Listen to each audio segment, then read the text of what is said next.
Right, exactly. So they ask you your profession, and you said, and there's a category of exclusion called professional beggar. And I always wonder, like, what do you do? They say, what do you do for a living? Oh, I'm a professional beggar. Like, who admits that? Who's going to say, write that down? I don't actually know. That's probably, it's a category of exclusion that comes up. But yeah, it's one of the goofier of categories. And as you see, only a couple of them are actually caught, 9 of them. But it's interesting, okay, who are the professional beggars? What race or ethnicity are Mexicans? Mexicans, yeah. So this is telling us something, that somehow this might have something to do with what's going on the border. This might be somewhat site-specific to down there and the way that Mexican immigrants are seen all the time. That might be a hint of what that is. So yeah, so we've looked at a number of some data, some information, and I think we've been able to kind of give, I've been able to hopefully give you at least a snapshot of immigration. Now let's look at some more specific issues in our now probably 15 and a half minutes. Just give it a second to pop up. Is there a light dimmer?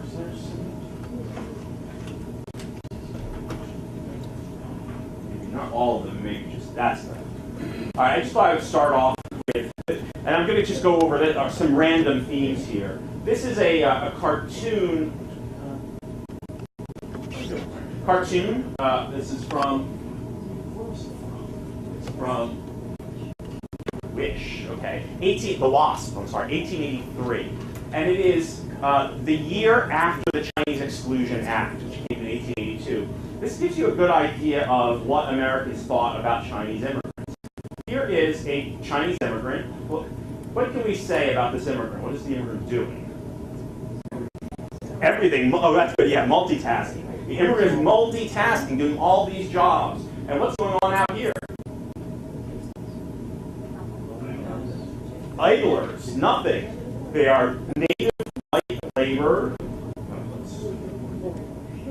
who are out of work. And why are they out of work? Who's to blame for their unemployment? The Chinese, yeah. So here we have a case of the immigrant is bad because the immigrant is doing too good, is working too hard. There's a whole variety of reasons why Americans can think that immigrants are bad. One is that immigrants are lazy and they don't work. The other one is immigrants work too hard, right? You can't win. So this is the immigrant who's working too hard, doing too much, and also implicitly here, what else? Working hard, working a lot of jobs, and taking American jobs and working for less money. Doing all this work and doing it for less money. This is the stereotypical Chinese immigrant with the Q in the back. This is the hair, rather typical outfit for a Chinese immigrant. Sometimes it's today, if you travel around the world today and look at people, it's amazing how much similar people are dressed around the world. And there are some exceptions, but the uniform of t-shirts, jeans, sneakers, you can go around the world, and there are still people who have traditional dresses, but more and more people, if you were to go to China, most Chinese are going to, wear clothes that are very familiar to us. The Chinese immigrants at the time are very distinct in their clothes and their hairstyle, and they look very much different. I mean, I'm not talking racially, I'm talking in terms of their attire, as opposed to Chinese immigrants today who are dressed like pretty much everybody else. That's a native publication? I don't think it is actually. And this is the Wasp. That wasn't really the use of the term at the time. That comes in the 20th century. That's another thing to realize. We talk about nativism. This is pretty widely held views. Of the Chinese. This is not like some little wacky racist publication on the side. This is a pretty standard mainstream view of Chinese immigrants, widely held. Not so it's not going to be all that scandalous. To show you how widespread these views are, look at this one.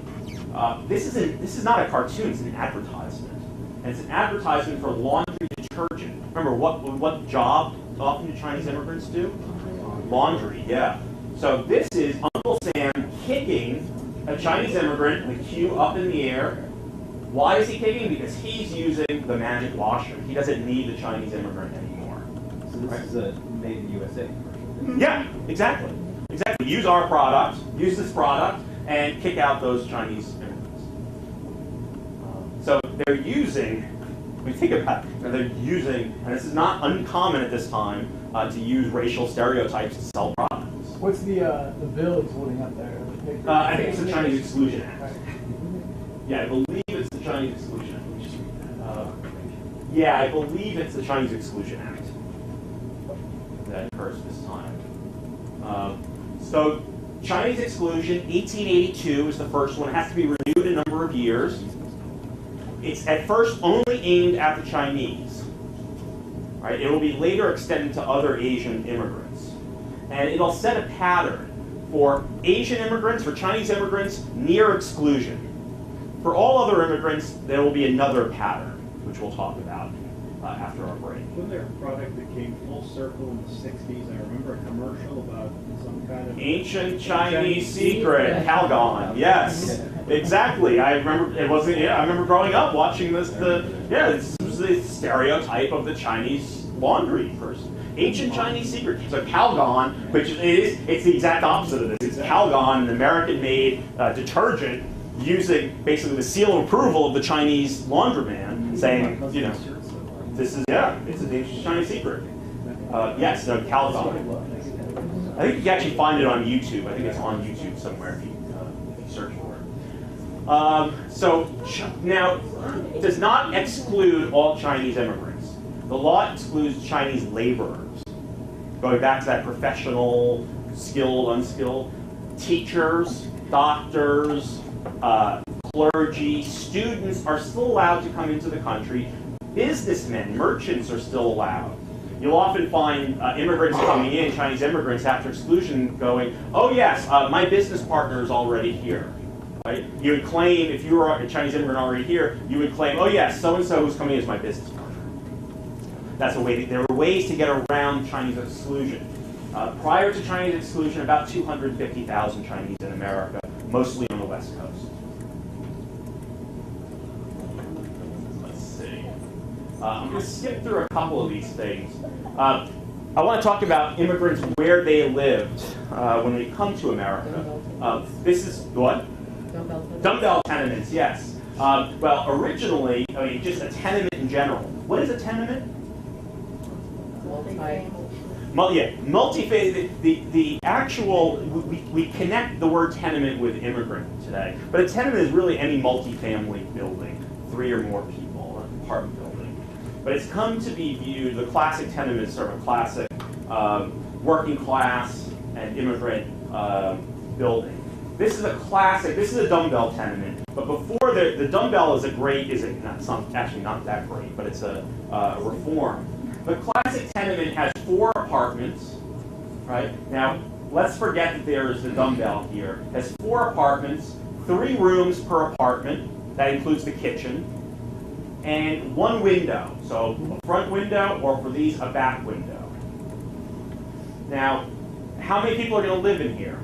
Could be 7, could be 8 people. Depends how many children they have. They could take in boarders to help pay for the rent. So you're talking about a lot of people crammed into a very small apartment with very little light or ventilation. The whole purpose of the dumbbell tenement is to create more ventilation into the building. So the dumbbell, this is looking from the sky, looking down, 2 buildings, 2 tenements put together. If there's a little carve out in the middle, creates an air shaft. And that would create windows for the inner tenements. That was a huge, this is an actual dumbbell tenement. It's not very wide, as you can see. We're not talking very wide. This was a great reform in New York, especially. In reality, it was not very much of a reform. It didn't bring much light in. It was often used as sort of a garbage chute. This would become very smelly. Not a great reform. But tenements, and you can go there. Has anyone ever been to the Tenement Museum in New York City? If you're ever in New York City as a tourist, visiting, whatever, try to go to the Tenement Museum. It's on Orchard Street. it is, it's one of these tenement buildings restored to how it looked like in the late 1800s, early 1900s, and they've restored individual apartments based on the families that actually lived there. So they're, and over time as well. You would have 5 minutes. Also, is it not available online like your Yes. students can go through? It might have done that. Yes, you can go online. They do a very good job. I used to get in the 90s. I gave tours of the Tenement Museum. But these days, you can. I believe I haven't been on the website in a long time. But you can just Google Tenement Museum NYC. Go to the website, and you can visit them and have your students do some things on there as well. They're a very, very good job. Now there's a tendency to say that tenements were horrible places to live. They're terrible places to live. Well, quite frankly, myself and probably none of you would want to live there today. Having said that, for the people who live there, when you do go through the tenement, one of the interesting things is they interview a girl, she's not a woman, elderly woman, who grew up there. And she has great memories of the tenement. It's really something that kind of goes against what we normally think. She has nothing but positive things to say about it. It was great, it was wonderful, it was a great place to grow up. In fact, the Tenement Museum was built in the 1860s by a German immigrant who then moved into the tenement building. After he built it, he moved into it. So while I would not suggest that, and today the tenements are of New York, and again, I know New York so well, I'll talk about New York. Today the tenements, these same tenements are now occupied by either usually Chinese immigrants, or sometimes Hispanic immigrants, or young professionals who are looking for cheap rents and looking to live in Manhattan.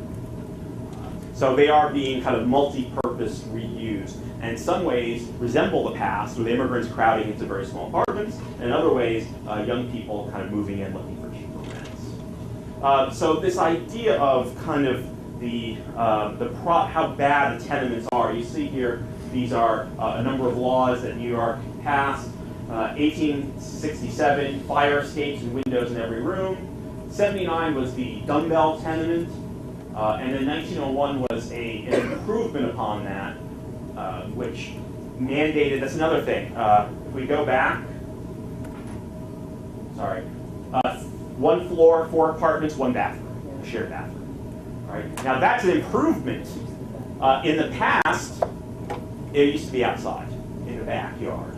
There would be in the back a little, maybe 20 feet in the back, where you had your water and where you had your privy, your outdoor bathroom. So around 1900, they moved the bathroom inside, 1 shared bathroom, and then they move it to every apartment. All right, so we're talking about changes in sanitation, public health issues. Now, in just a couple of minutes, I want to talk about this man, Jacob Riis. His famous book, How the Other Half Lives. So most of you are familiar. I'll just talk very briefly. I like this photo because he looks a lot like Cliffy from Cheers. Remember the know-it-all mailman? Kind of looks like that. An immigrant himself from Denmark. Riis is a journalist. He's friends with Theodore Roosevelt. He has the police beat in New York. So he spends a lot of time with the cops and in the kind of the immigrant quarters. Now, this area that Riis is taking photos, has anyone ever seen the movie The Gangs of New York? It's that neighborhood 20 years later, 30 years later. Don't get me started on the problems with Gangs of New York. All the historical inaccuracies of the Gangs of New York, don't get me started on that. But think about it, it's really that neighborhood that Riis is taking his photos. Here's one of the photos. The thing to remember, Riis is a reformer. He's taking photos to do what? For a purpose. To show these photos to whom? To rich people in general. Rich and middle class people, yeah. Saying, look, this is how the other half lives. Look how bad these conditions are. We need to do something about them. We need tenement reform. He's very interested in children. So he's very interested in parks. Children need parks. Because where do children play? There we go. Here's some street urchins in the street, children's street, and that's dangerous. It's bad. It's bad for their health. This is a wonderful photo. Looking at this photo, though, it becomes very clear what. These are stage photos. Yeah. Would you consider him a journalist or a photojournalist? Oh, he started as a journalist, print journalist, but then gets into the medium of photography. So I guess you could call him photojournalist. He's an investigative journalist, right? He's a journalist with a mission, right? He wants to make changes in society. He wants new laws to protect children. Now, how are we doing it, Hannah? You need to stop, actually. Okay, thank you. All right, I'm going to talk briefly about Reese when we get back from our break, and then we'll continue. Reese is a journalist, photojournalist, reformer. So he's an interesting case in that he wants to use his journalism, his photos, to make social change. And it's to keep that in mind, to look at the photos, right? First of all, to understand the stage nature of the photos. So these are the children. The title of this, I'm not sure what the title is, but oftentimes these are called the street urchins. And it's funny, you can actually see one of the kids and they're smiling a little bit, kind of laughing. The point was he did a lot of photos with children because he felt children were the most harmed by the tenement living in these neighborhoods. One thing that Reese does is he helps move us away from the idea of blaming the poor, per se, for their problems. What Reese does, he blames the environment. So it's the tenements, the crowded tenements, it's the dirty streets, it's the lack of park facilities. That is what perpetuates poverty. And you teach this as part of like progressive era? Yes, exactly. So I was actually debating how much I wanted to go in, but yeah, you can do Jane Addams as well. You can fit in Jane Addams here, another classic urban reformer who gets in there and wants to kind of improve the living situation of the poor, of the immigrants. Exactly. So it's all part of this progressive, and so much of the progressive era is urban focused, is northern urban focused, focused on the cities, improving the cities, improving life in the cities. So Reese is, he's in this progressive reform, and this is kind of interesting. This is a little riff on progressivism. One of the things that Reese gets done is the building of parks. There is one park. If you know the movie Gangs of New York, the main scene where all the fighting is, that 5 points. The 5 points today is the park. It's called Columbus Park, and it wasn't built by Reese. He didn't go out there, but Reese got the city to create this park because instead of having children play in the streets, they needed a park. They needed open spaces. They needed trees. I mean, if you go down to Lower Manhattan, it's packed. It's tightly packed. There aren't a whole lot of trees, a lot of open spaces. But the downside, when you think about the parks, is how do you create an urban park? You've got to knock down buildings, which means you've got to make people homeless.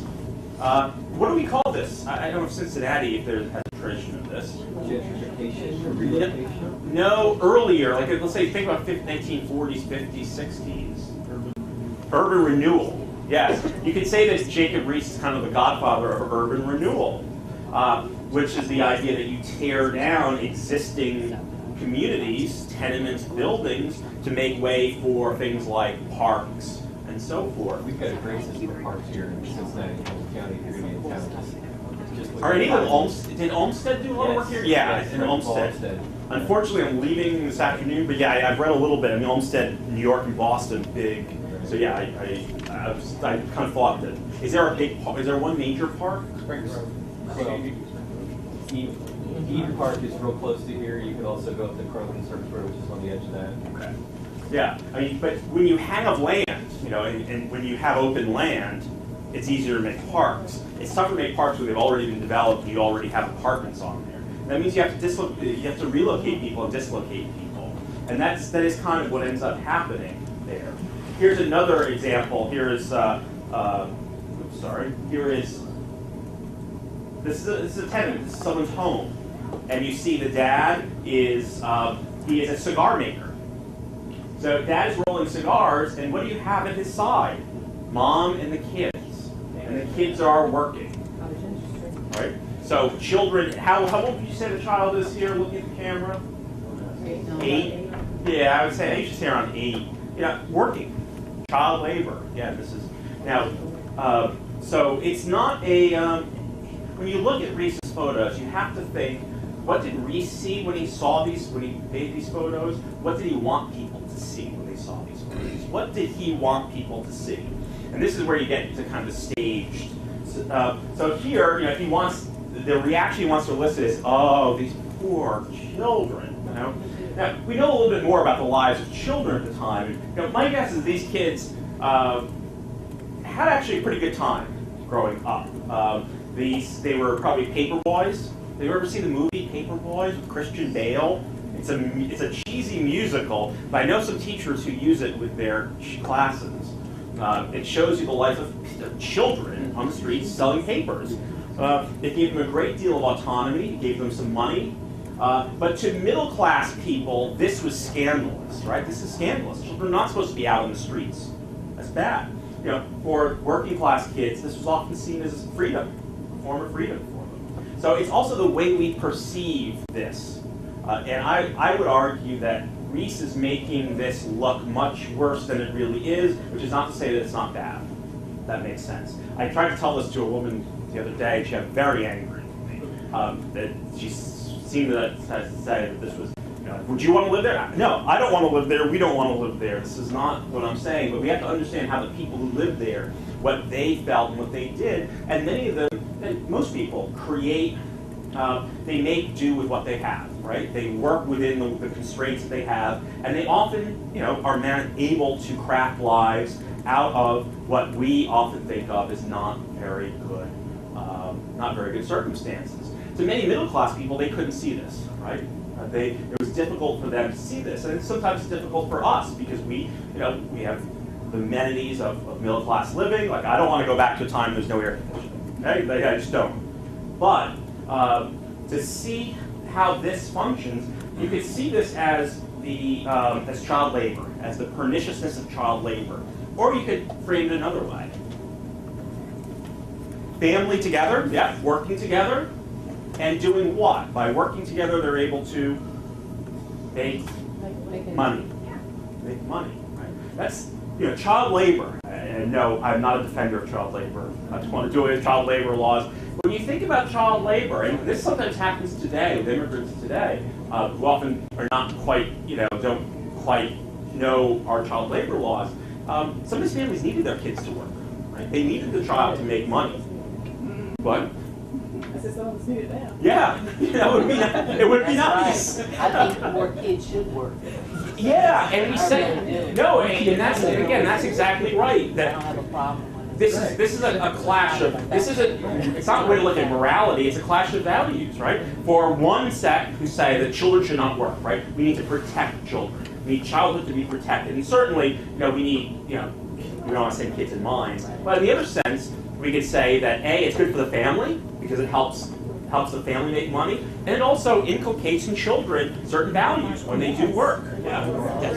They grow up and values don't that they develop in the rural communities, and then when they transform into the urban, Sure. that was what they knew. They knew the whole family getting up and going to work. And so Children always work on it farms. wasn't elite, yeah. Exactly. Children always work on farms. And yeah, you're right. Much of the child labor laws are a reaction to industrialism. It's the child, the 8-year-old child in mine.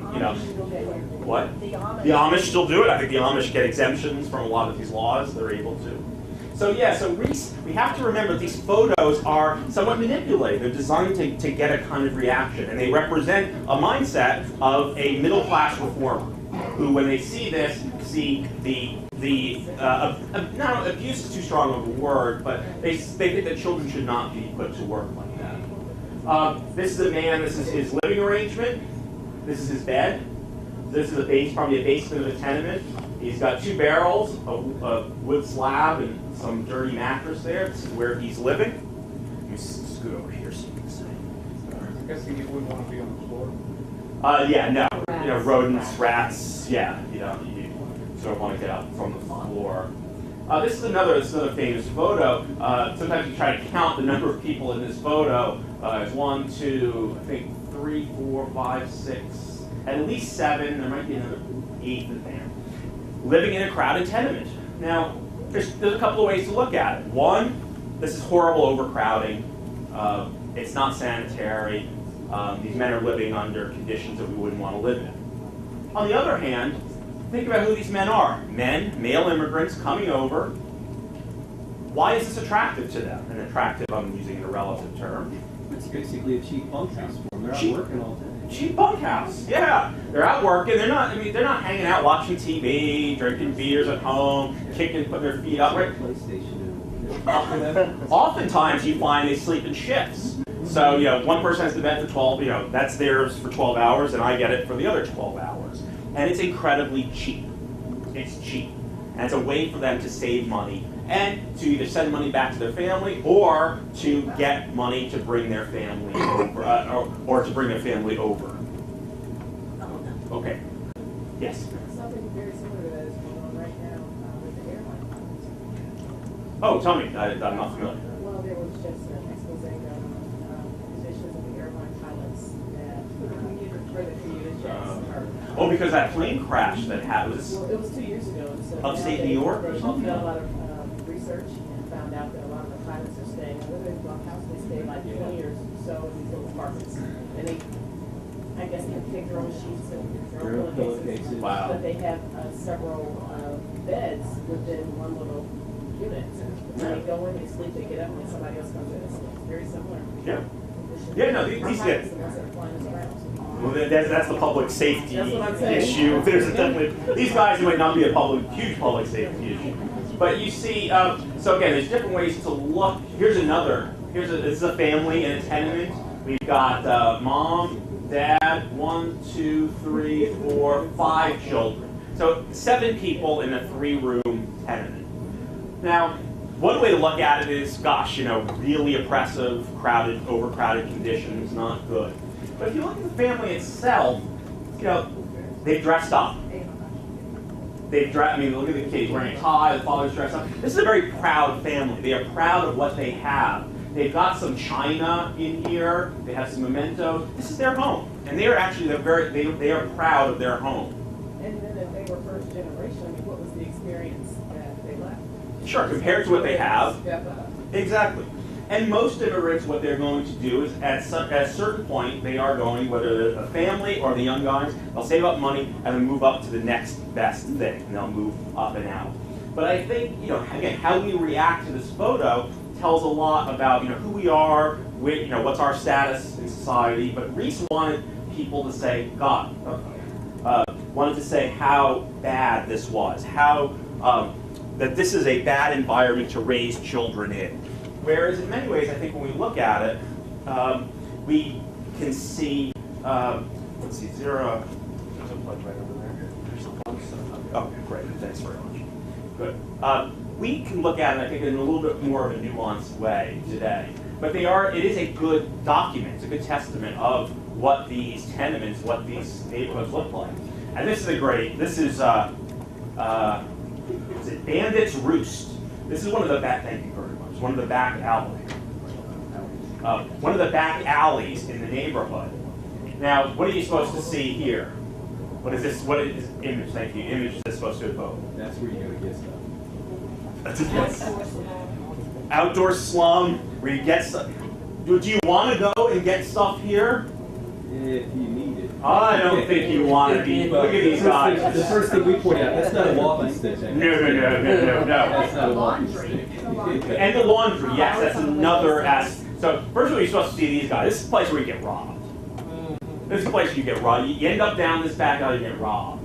And all the laundry that's out. Yeah, which again is, to the middle class mind, denotes kind of poverty. And kind of, this is. Now, going back to gangs of New York. So going back a couple of decades before this, the 5 Points neighborhood in New York. The movie The Gangs of New York comes from a book by Herbert Asbury, published in the 1920s, called The Gangs of New York. It was a lurid, overly exaggerated view of this 19th century neighborhood. To give you one example, in the book, Asbury says, there was a murder a day down in the 5 Points. Well, our current records of New York City in the 1850s show that there were total in 1 year, in the whole city, 35 murders. As opposed to 365 murders in just one neighborhood. he's drawing this idea, this lurid view of this place, of these poor neighborhoods as places of deep crime. And I think a few decades later, we started doing the same thing. There's a sense of fear, right? This is a place of danger, of criminality. Now, were there criminals in this neighborhood? Most certainly. No denying that at all. But was this a place that, if you were going to head down there, you were going to get mugged or beaten? Probably not, as long as you were minding your own business. And it's interesting how I think in some ways we think of poor working class neighborhoods similar way today, right? There's this idea, dangerous, don't go down there, you're going to, bless you. When in reality, there is, I'll tell you a story. In Boston, I take my Boston history students, we do walking tours. And inside class time, outside class time. One of the tours that we do is the neighborhood Roxbury, which is the African American neighborhood. My students get very nervous about going there. And I had one girl last time who, her dad did not like the idea of her going to this neighborhood. And I had to reassure her. I told her I'd walk her from the subway to the meeting spot, told her it would be fine. The students go on this trip, and at the end they're like, this is great. And the student whose dad did not want her coming, at the end she's like, this is great. He goes, I'm going to take my dad here. This is terrific. The images that we have in our mind of neighborhoods that are not middle class, and we often think, this is... and I think the Reese suffers from the same thing. He's not seeing the everyday working people in the neighborhood, the way that people are making their lives in what are not the best of circumstances, obviously, not the best of apartment buildings. He's often giving us the more lurid version of it, just like my student's father had the more lurid version in his mind of this neighborhood. I don't know if she ever took her father there. I'm guessing he probably said no, but nevertheless, this was this girl and the other students had a different view in their minds. Let's see, any more. This is Mulberry Street. This is the street where many of the photos are taken. On the left, all of the tenements on the left were torn down to make room for a park. So today, this is all a city park. It's not a park in the sense of what you have, greenery. It's open space park. So it's a concrete park, but it's open spaces. There's places for kids to play. Here's the park as it looked when it opened up. I mean, there's no greenery today, but it's mostly just blacktop today. Okay.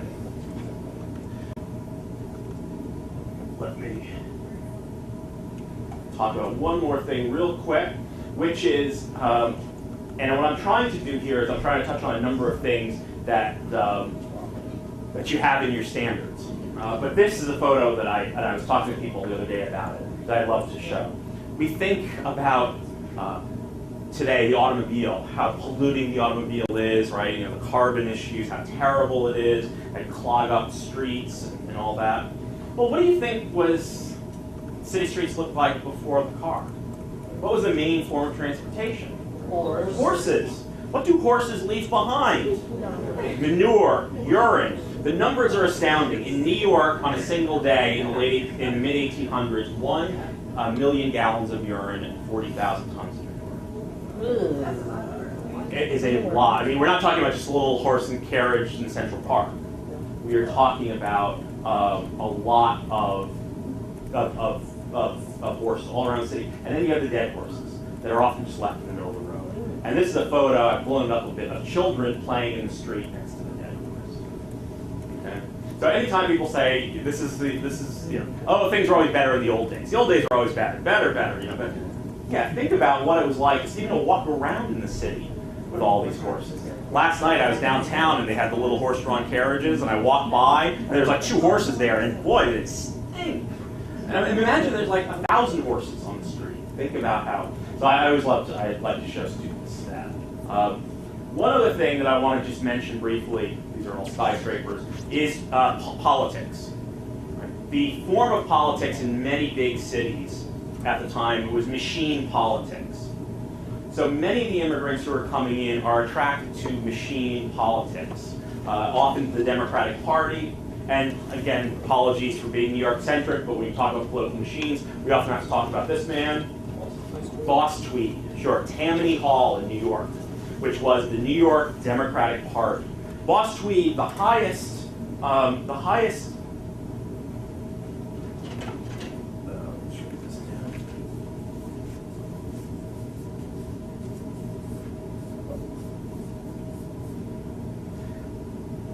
He was not the highest office he held was state senate. His power came from choosing who got to be mayor. So you didn't get to be mayor until he ran the machine. He chose who was going to be mayor, who was going to be assemblyman, who was going to be state senator. And then once they were in there, they were beholden to Boss Tweed and to the machine. And when you think about a machine, I often do this with my students. You know, there's a boss at the top. It's an organization. You have ward bosses, so the city's broken up into wards. You have neighborhood leaders. You have block leaders, and then you have the people. It's a hierarchical organization, right? What other hierarchical organizations do we have? Well, more specifically, what? The Catholic Church. Yeah, sometimes the church. You know, for some, not everyone, it's the church, but the Catholic Church. Exactly. Pope at the top, the cardinals, the bishops, the archbishops, monsignors, the priests, and the people. And many of the immigrants coming the newer immigrants are increasingly Catholic as well as Jewish, right? So to Catholic immigrants, this kind of hierarchy it's very normal to be part of a hierarchical organization. To many Protestants and Protestant reformers, both the Catholic Church and the machine are terrible. They go hand in hand. There's an awful lot of anti-Catholic feeling in America, which really dates back to the Protestant Reformation, before there was even America, tensions between Protestants and Catholics. And the political machine to Protestant reformers looks a lot like the Catholic Church, just as bad. Right? A hierarchical, anti-democratic organization. There's another organization which comes sort of later, which is also hierarchical. Immigrants, the mafia. Boss at the top, you have a hierarchical organization. And when you think about the political machine worked a lot like the mafia, in the sense that the people owed their loyalty to the boss. Right? In turn, the boss protected the people. This is what other form of society does this kind of look like? Not American. Sort of, but within a monarchical system often. A feudal system, right? The lord and the serf. So the serfs owed the lord their loyalty. He would often serve in their military, in the lord's military. And what did the lord owe the serfs? Protection. Yeah, protection, safety. He would be the protector. So the boss was a lot like that. The boss would protect the people. Do you need help? You know, what if there's a pothole on your street? The light was out. You go to the boss. What if little Johnny, your nice boy, got arrested? What would you do? You know, you're a widow. You're a widowed seamstress. What do? You don't have a lot of power. You can go to the political machine and say, hey, look, my kid's a really good kid. He just made a mistake. Can you do something about it? The boss will say, sure, we'll take care of it. Johnny's out. They now have a loyal member of the political machine. So when election day comes around, little Johnny is not only going to go out and vote often, maybe 5 or 6 times, but will often go and also get other people who will work on behalf of the machine. The machine would give jobs to people, government jobs often, would give out turkeys at Thanksgiving, would give out coal in the wintertime, sneakers to children. They would have things called chowders. It's not just a Boston thing, it's a New York thing, which would basically make free dinners, all-day affair, picnics. That hasn't gone out of favor either. What? That hasn't gone out of favor. It still exists in smaller communities. I mean, even to the extent you have David Patterson and his father, who was a ward boss. Oh, in New York, you mean? Yeah. Well, yeah, I mean, the Pattersons came out of the Harlem Democratic machine, which was the remnants. There is, though, there's an interesting analogy today. The direct analogy to the chowders is there's a congressman from South Carolina named Clymer. He's the third most powerful Democrat in the House. And he's a very powerful politician in South Carolina. And he holds, instead of chowders, he holds barbecues. Big barbecue for hundreds of people. You come and you get free food, right? And then you're also beholden to, you're going to come out on election day and work for the Democratic ticket. So things like that. That's really what the machine is doing. It's trying to bind the politicians and the people. Now, that's the positive side. The political machine did help generally powerless people. It was a way for them at least to get some kind of a voice in government. Of course, the downside, which is what the reformers were talking about, was they were really, really, really corrupt. I mean, really corrupt. We were talking Boss Tweed, tens of millions of dollars at the time. And again, what's Hosni Mubarak worth in Egypt? The 70 billion was something that where did he get the money from? Kickbacks and skimming. Skimming money from our aid, oftentimes from our aid. Skimming money and kickbacks. How did Boss Tweed get his money? Skimming and kickbacks. Say New York is the most famous, the downfall for Tweed was something called the Tweed Courthouse, the building of this courthouse. It's still there, it's behind City Hall, if you ever been to New York. It's a beautiful building. The building itself cost millions of dollars to build, whereas this is 1870s. The original estimates were $250,000 to build. So why did it cost so much? Well, let's say, so the city's building this courthouse, we need it to be plastered. The plasterer gets $1 million contract. Is he taking the $1 million? No, he's taking $100,000 and giving $900,000 back to the Boss Tweed for getting the contract. They paid $40,000 just for brooms. So the guy who was selling the brooms was connected to the machine, right? He kicked back that money. So very corrupt. Tweed ends up being charged. There's a big scandal. He's charged. The story goes he fled to Spain. He was infamous because of Thomas Nast's cartoons. This is Tweed here. Thomas Nast was a cartoonist in New York. He was German. He was anti-Tammany. He was anti-Catholic. He bequeathed to us some other symbols. Besides Boss Tweed, what did he give to us? The donkey and the elephant. And he also was the first person really to draw the modern Santa Claus. He didn't come up with the idea of Santa Claus, but the Santa Claus that we know today. So he does he's just merciless against Tweed. And here this is the Tweed ring. Who's to blame? You see here are all the contractors who got the contracts, and everyone's pointing to someone else. Someone else's fault. It's interesting to note these guys here. We're going back in time a little bit. This is 1870s. If you look at how they're drawn, these are supposed to be Irish immigrants. They're drawn as as gorillas. They have kind of simian features. And that was actually common in England. The British press often drew the Irish, again, they were deemed a lesser race. They drew them in these features. In America, Nast is one of the few cartoonists who does do that, but he's known as well. He hates the Irish for drawing them in this way. This is another Nast cartoon, right? Moneybags.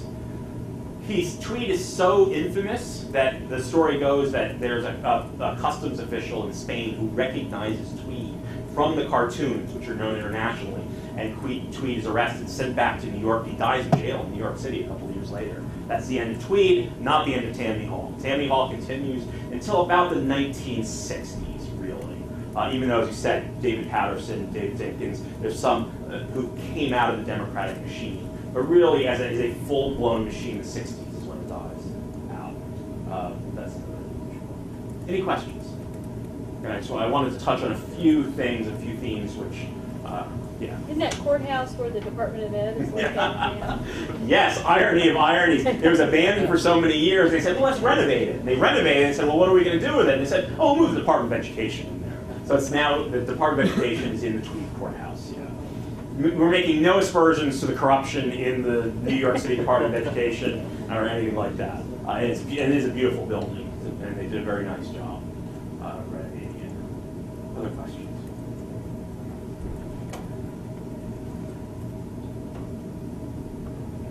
All right, let's switch one more. All right, some of this stuff I want to go through sort of what's based on my book about Ellis Island. We touched on a lot of this stuff, so I'm going to go through it a little bit quickly. I want to look at a couple of cartoons. I like cartoons. How do people use cartoons with their students?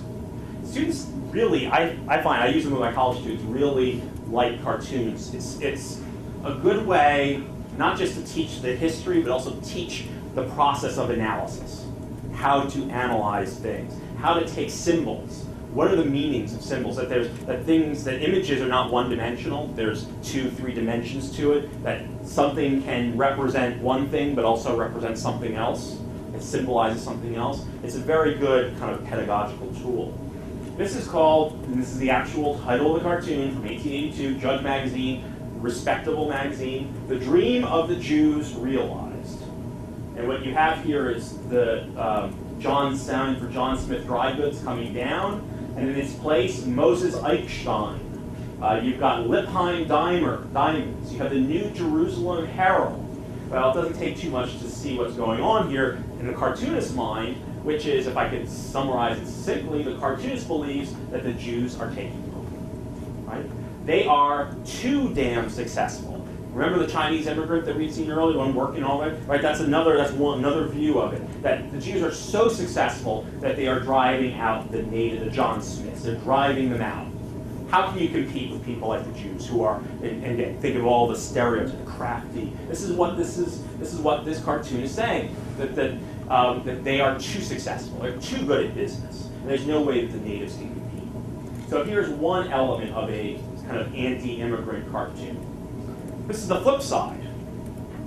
This is The Stranger at Our Gate, 1896.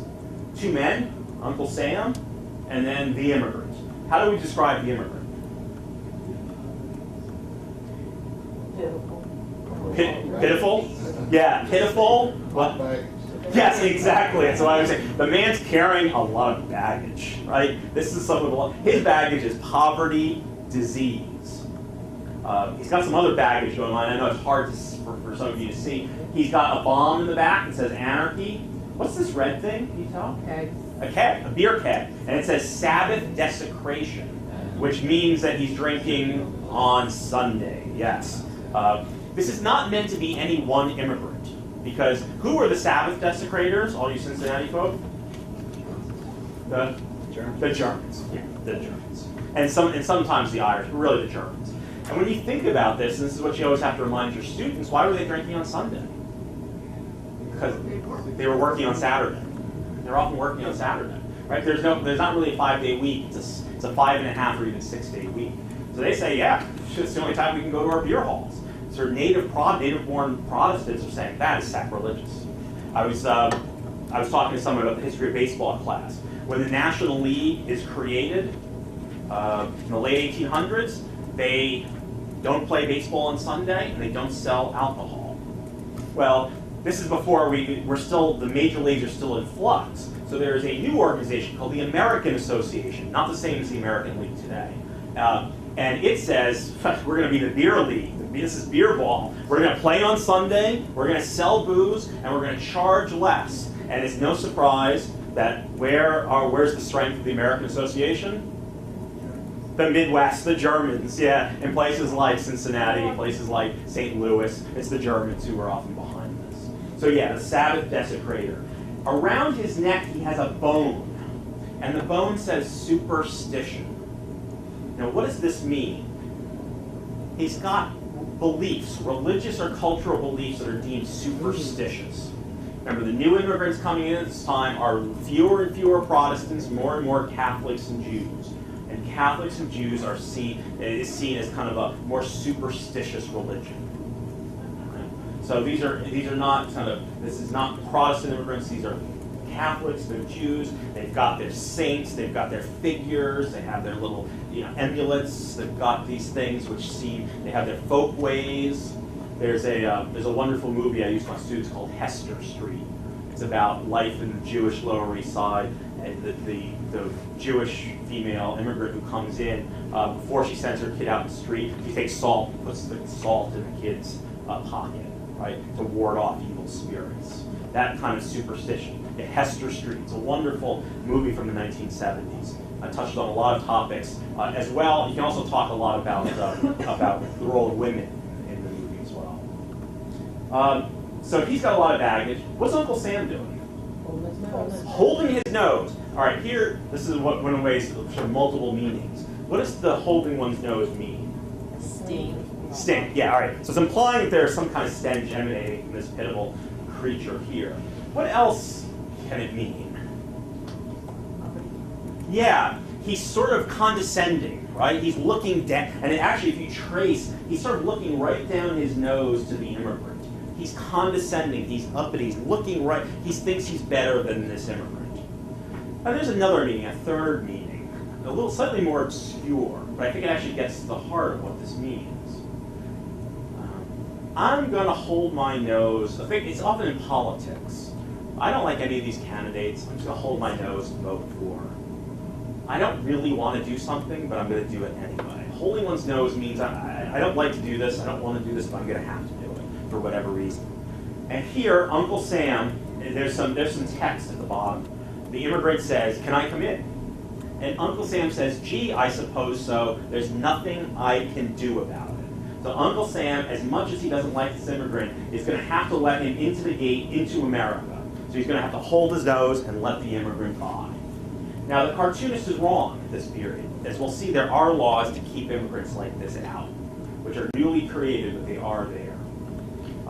The theme, the symbol of the gate, that there is a gate to America through which immigrants must pass, is sort of a new concept at this period, that immigrants have to pass through a gate. Here's another immigrant cartoon. This is similar. We have an immigrant coming to the shores. How does he compare to the previous immigrant? Is he pitiful? Is he what? He has baggage as well. Instead of a keg, he has a coffee urn, which should give you a hint. He looks a little better put together, which is giving you a hint of what the cartoonist thinks about immigrants. He makes a better presentation here. He's got baggage, but he looks all right. He looks healthy. He's standing erect. He's standing firm. And what are these five gentlemen, well-dressed gentlemen, doing here? We don't want you. Stay out. So you would think that possibly Uncle Sam, this is an anti-immigrant cartoon, but we have these figures up on top, these five figures. Who do they represent? Generation removed. Yeah. The immigrant ancestors of these wealthy individuals, right? So really the cartoonist, and I often ask my students, so is it a pro-immigrant cartoon or an anti-immigrant cartoon? And at its heart, it is a pro-immigrant cartoon. Right? It tells Americans, don't be hypocritical, right? Don't keep your ancestors who are immigrants. Don't forget your roots. Don't forget your roots, don't forget where you came from, who you are, and this man is no different than your ancestors. So it's really scolding those who would keep the immigrants out. This is a pro-immigration cartoon. And let's not forget that Americans at this time were conflicted over immigration. Right? There was anti-immigrant feeling, there was pro-immigrant feeling, and there was a whole lot of feeling in the middle of people who kind of liked immigrants, but were also kind of worried about immigrants. And I think we can say the same thing of our own time. I think if you have to ask most Americans are probably somewhere in the middle. They'll say, yes, we should let immigrants in, the Statue of Liberty, the poem, and all that stuff. We want to but they're concerned. They're worried about assimilation. They're worried about language. They're worried about these kinds of things. And I think Americans 120 years ago were similar views. So we have here pro and con in these cartoons. This is another pro-immigrant cartoon. It's various nationalities and races making up Uncle Sam's face. Right? It's kind of a America as a mosaic of peoples. All right, now we want to move to Ellis Island. Ellis Island opens in the early 1890s. And what it represents, first and foremost, is the federal government taking over immigration control. Who runs immigration today? Well, it used to be called INS, and then they changed it. It's now ICE, right? Immigrations and Customs Enforcement, which is part of what department? Homeland Security. It's interesting, you can trace the way Americans have viewed immigration by looking where immigration services are. It starts off in the Treasury Department, then it goes to the Commerce Department, then it goes to the Labor Department, It's a labor issue. Then it goes to the Justice Department. It's a law enforcement issue. And then after 9/11, it goes to Homeland Security. It's a Homeland Security issue. Prior to the 1880s, immigration was left up to the states. Each state had their own law about who may come in. And it was up to the states to enforce that law. Beginning in the 1880s, the federal government will begin to take control over the issue of immigration. And so, before there was Ellis Island, there was Castle Garden. Between 1855 and 1890, immigrants coming to New York went through Castle Garden. Castle Garden exists today. It's in the Battery Park, Lower Manhattan. It's where, if you go to the Statue of Liberty, Ellis Island, where you buy your tickets. They took the second floor off, and it's now restored to its original War of 1812 era fort at the bottom. It was originally a fortification. Castle Garden was run by the state of New York and German and Irish immigrant aid societies. It was designed not just to keep immigrants out, but also to assist immigrants coming in, to help them find jobs. There's a workers' exchange, a labor exchange. It was to help them and to protect them from con artists who were going to take advantage of them. I'm going to skip ahead just a little bit. This is an interesting quote, because why do we get the change in the 1880s? This is a quote from Senator Justin Morrill. What's he famous for? Teachers. What? Morrill Act, which was the land grant, right? It's actually a very important and very good piece of legislation, which helped to open up the West. But here in 1881, he's arguing that new immigrants were more dangerous to the individuality and deep-seated stamina of the American people. I refer to those whose inherent deficiencies and iniquities are thoroughbred, and who are as incapable of evolution, whether in this generation or the next. America must not be coerced to support the weak, vile, and hungry outcasts from hospitals, prisons, and poorhouses, landed here not only to stay themselves, but to transmit hereditary taints to the third and fourth generation. All right, so I asked my students, so what words stand out here? Yes, that's my personal favorite. Hereditary taints. Inherent deficiencies. Good. Thoroughbred. Incapable of evolution. Yeah, incapable of evolution. The idea of evolution. We're seeing in here what's going on in the world of science as scientific ideas about evolution and about genetics are filtering down into the public knowledge. Eugenics, social Darwinism, right? They get filtered down into. So in terms of people, inherent deficiencies. What does that term mean, inherent deficiencies? You're born with them. So if you think about that guy at the gate with the baggage, right? The senator would say his problems, he was born with those problems. Right? He's poor because he is inherently deficient. Not just that he came from a poor place with no opportunities, he is inherently deficient. Right? And what happens when he procreates? Those genes that make him inherently deficient will be passed on to his children, his grandchildren, his great-grandchildren. Exactly. Those hereditary taints. So poverty, disease, criminality are hereditary taints. That's a very primitive idea of a gene, of passing on genes.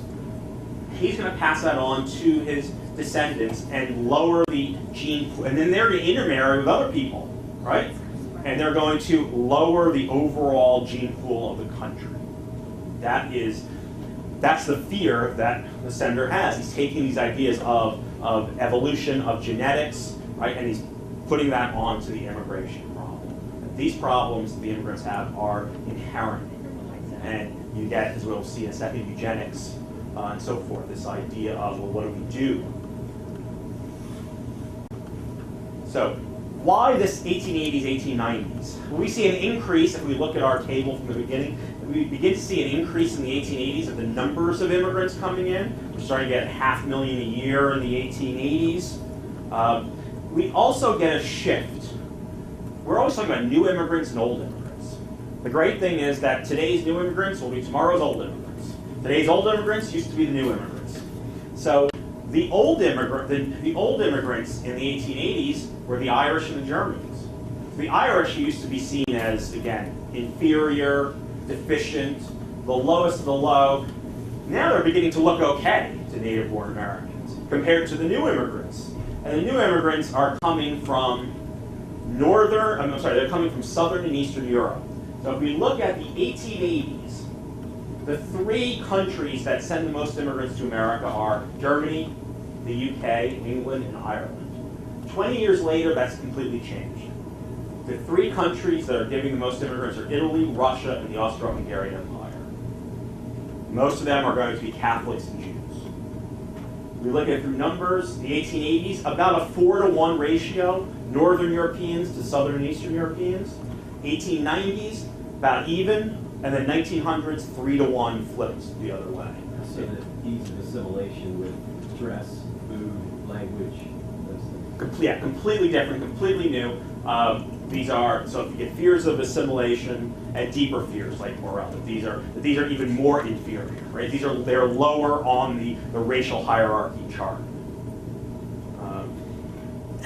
A couple of things very quickly. One, we have to always keep in mind when we're talking about this time that the U.S. is not the only place taking immigrants. What other countries are accepting large numbers of immigrants? Late 1800s, early 1900s.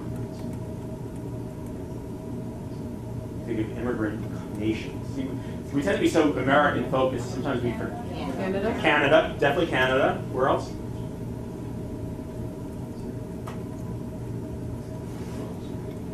What? Australia, exactly. Australia, Canada. More specific. Argentina. Argentina is almost a completely immigrant country. The native population was completely wiped out.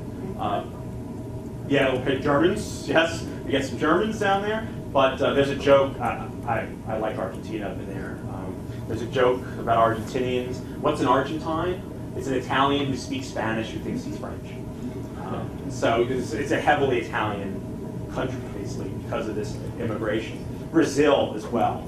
Giselle Bundchen is not a traditional Brazilian name, I hate to tell people. That is a German name, right? So Brazilians have an even bigger mix because of also native peoples as well, and Afro-Caribbean people as well. So Brazil, Argentina, Australia, New Zealand, Canada, England takes some as well. So we're not the only country as well. And additionally, most of the immigrants we're talking about here are Europeans, but there are non-European immigrants as well. There are immigrants from the Middle East. So we get immigrants from Lebanon, Turkey, Syria. Some of them are Jews. Most of them are Christians. Very few are Muslims in the Middle East. Most of the immigration tends to be Christian and some Jews as well. And we get immigration as well during this period from the Caribbean. We get black immigrants from the Caribbean often coming up to northern cities as well. About 150,000 black immigrants come through Ellis Island during this period. Again, another thing that we sort of miss in talking about the larger story. Okay, so actual newspaper headlines from real newspapers: lunatics and idiots shipped from Europe, the world's dumping ground. This is what Americans feared at the time, that America was going to be the dumping ground for the rest of the world for all their lunatics, idiots, and criminals. And we get the creation of Ellis Island. Now this is the building today. It's not the original building. The original building was made of wood and burned down a couple of years later. This is opened in 1900, and it's made of steel and brick in New York Harbor. This is kind of a funny story. Annie Moore is the first immigrant. She has a statue at Ellis Island, and there's also a statue of her in Ireland at the port where she left from. Why she was the first immigrant tells us a lot about immigration. She's from Ireland. She's the first immigrant to come over. She's about 15, 16 years old. She comes with her two younger brothers. Not quite sure why she was picked, but if you look at the ship that she came in on, there were only about a dozen Irish men and women on the ship. The rest of them, Russian Jews. Did the government want the first immigrant to come to Ellis Island to be a Russian Jew? No, they wanted Annie Moore, who's Irish, who's now an old immigrant. Now the Irish are okay. Now they're socially acceptable. We can bring them in. I'm going to skip through.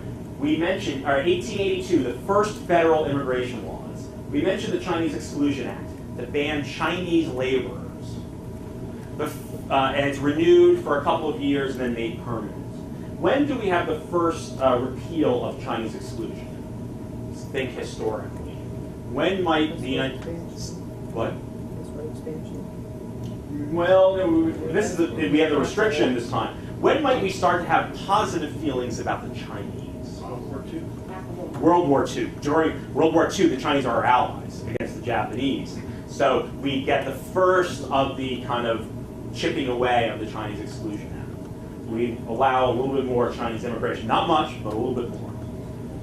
And then in 1965, that's done. That's done away with. Then there's a second law, this 82 Immigration Act for everyone else. So it's interesting. Congress is specifically pointing out to the Chinese. And then everyone else, this is the law.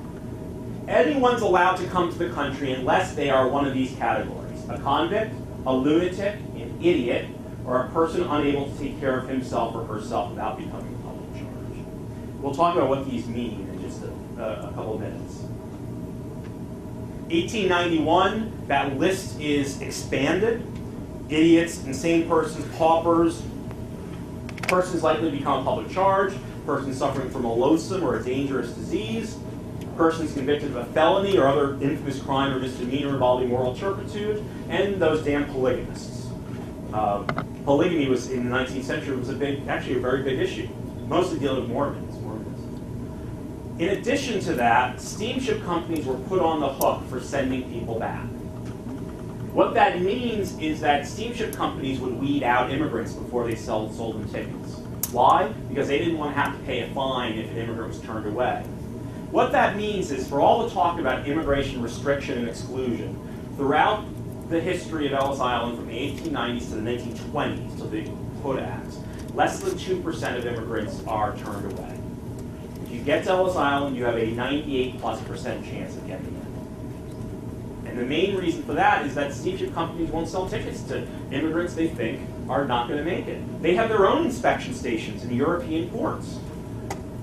I haven't found a lot of good statistics, but one statistic I found on the number is in 1 year, I think 1906, 1907, it was estimated that 60,000 immigrants were not given passage to the United States by steamship companies.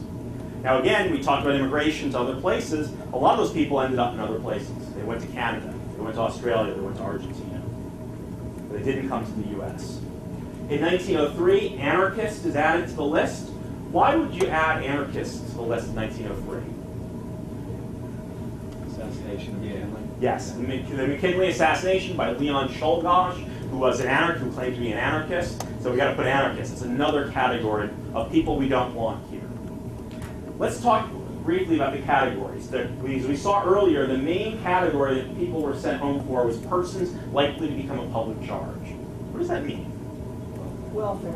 Welfare. Except that there really wasn't welfare at this time. But a public charge would have meant there was, it would have meant the poorhouse. The poorhouse, the mental hospitals were all public institutions. So someone who ended up in one of these public institutions, or someone who ended up as a ward of private charity, right? Private charity had to take care of them. The interesting thing about the wording of this phrase, if you think about it closely, one is what a public charge is, but the other is likely to become. I'm not a big grammar person, so I don't know what the actual tense is of that. But what it's asking is, what? The Potential to become. Not currently is. It's asking, the Congress is passing this law, putting these words in, and it's up to the officials at Ellis Island and all the other ports. There are many Ellis Islands at all ports and borders all around the country, asking government officials to interpret this, and are asking them to predict whether the immigrant in front of them might be, in the future, a public charge. That's Morell's quote, and it's the hierarchy of the view of ethnicities and races. Yes, you'd immediately think that they would sort of resort to the racial hierarchy. And we see a little bit when we saw, for instance, the professional beggars, half of them were Mexicans. There's an element of that. But at Ellis Island, as much as I can tell, they try to avoid using racial categories for exclusion. Now, sometimes it would creep in subtle ways here and there, but by and large, they would try to figure out, and I'll talk how it came up in one instance. They were trying to figure out, how do I predict? These officials, what you're getting is not just immigration law, it's so many laws, the subjectivity of law. That law must be interpreted. And often, the interpretation and the enforcement of law depends on who's doing the interpretation and the enforcement. What political administration is in charge, or in Ellis Island, who's working that day? What officials, what doctors are working? That's the subjectivity of what's going on here. So, public charges. Let's look.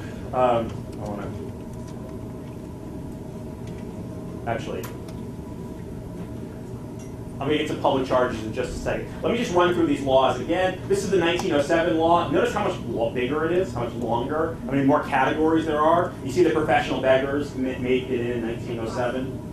Prostitution, moral issues become important. Don't worry about all the wording of it. Just know how much bigger the law has become. 1917, the literacy test, as well as you see the categories that are there. Before I go back to public charge, I have some photographs I'd like to show. There we go. All right, this is immigrants arriving. Standard photo. This is the line. There was a line inspection. So when you got there, you were given a cursory inspection on the line by doctors and inspectors. What that meant is they were looking. They were always looking. They were this idea of kind of the tyranny of the sight, the gaze. I'm looking at you. Are you having trouble walking? Are you sort of limping? Do you look like you're having trouble seeing? Are you having trouble up the stairs? Are you out of breath? They would look. They would touch. This is, you didn't have a lot of privacy. They would run there. They would look in the scalp to see if there are any scalp issues. They would look at the curvature of the spine to see if there was any problem there. They would look. I saw a number of immigrants who were turned away for heart disease. I thought, what, they had CAT scans there? I mean, how did they know they had heart disease? And especially this line where, each immigrant, there's a few seconds you get to look at them. What they would look at is fingernails. A fingernail can tell you, I'm not a medical doctor, I'm the fake doctor, I'm the PhD, the useless doctor, not the medical doctor. You look at the fingernails, it can tell you a lot about someone's health. And I didn't really know much about this, but then a couple months ago I saw Dr. Oz had a whole show devoted to this. And for instance, one of the things, a fingernail is kind of curved like this, can show the potential for circulatory problems. So they were looking for bits and pieces of evidence. And if there was a problem, whether it was medical or whatever, they would mark you with a piece of chalk and set you aside for further inspection. Yes? The ones we're here were before, right? This theory. Good. Very good. Very good. So what you have here is a class system. The boat, if you've seen Titanic, you know there's a class structure on the boat. There's first class, second class, third class steerage. The boat comes in, it's a big boat, comes into New York Harbor. When it comes to the harbor, it's boarded by doctors who inspect the first and second class passengers. Very quick board inspection. They look their papers over.